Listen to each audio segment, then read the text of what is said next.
व्यास जी द्वारा अश्वत्थामा को श्री कृष्ण और अर्जुन की महिमा बताना।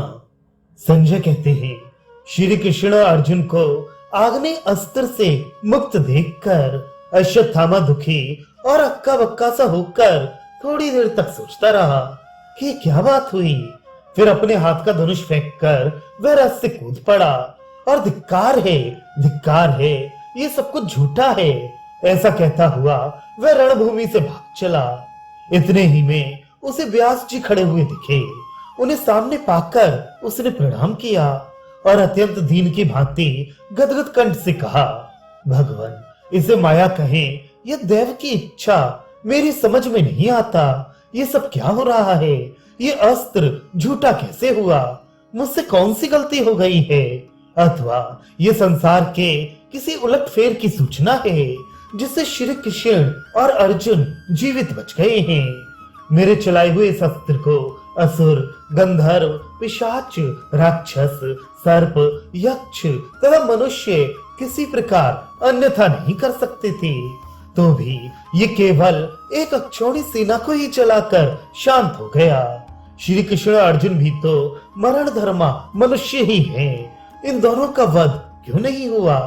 आप मेरे प्रश्न का ठीक ठीक उत्तर दीजिए, मैं ये सब सुनना चाहता हूँ।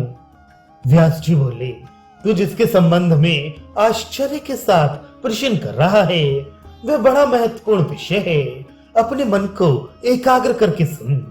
एक समय की बात है, हमारे पूर्वजों के भी पूर्वज विश्व विधाता भगवान नारायण ने विशेष कार्यवश धर्म के पुत्र रूप में अवतार लिया था।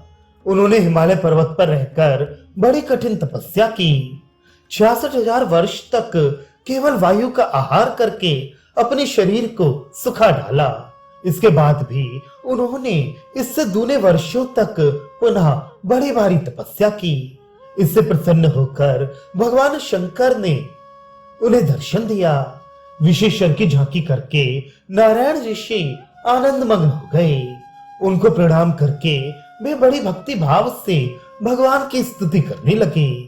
आदिदेव, जिन्होंने इस पृथ्वी में समाकर आपके पुरातन सर्ग की रक्षा की थी तथा जो इस विश्व की भी रक्षा करते हैं, वे संपूर्ण प्राणियों की सृष्टि करने वाले प्रजापति भी आपसे ही प्रकट हुए हैं।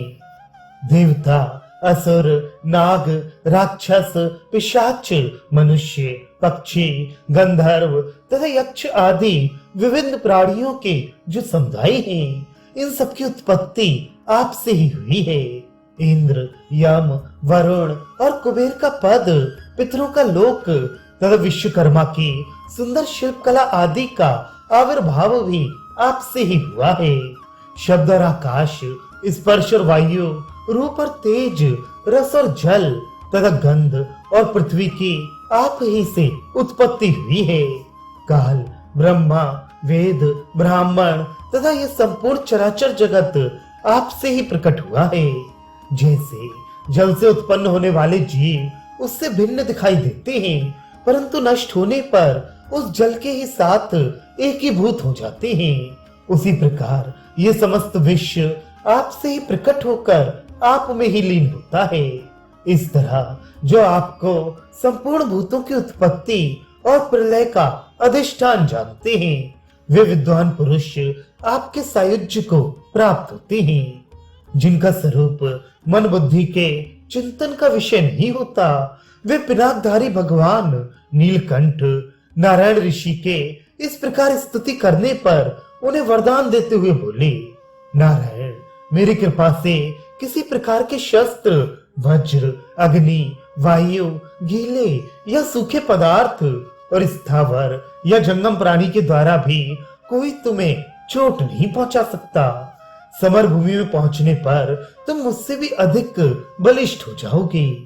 इस प्रकार श्री कृष्ण ने पहले ही भगवान शंकर से अनेकों वरदान पा लिए हैं। वे ही भगवान नारायण माया से इस संसार को मोहित करते हुए इनके रूप में विचर रहे हैं। नारायण के ही तप से महामुनि नर प्रकट हुए। अर्जुन को उन्हीं का अवतार समझ, इनका प्रभाव भी नारायण के ही समान है। ये दोनों ऋषि संसार को धर्म मर्यादा में रखने के लिए प्रत्येक युग में अवतार लेते हैं।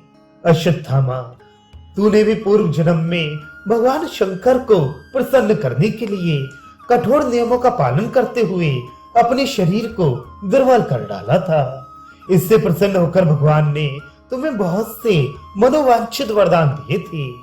जो मनुष्य भगवान शंकर के सर्वमय स्वरूप को जानकर लिंग रूप में उनकी पूजा करता है, उसे सनातन शास्त्र ज्ञान तथा आत्म ज्ञान की प्राप्ति होती है।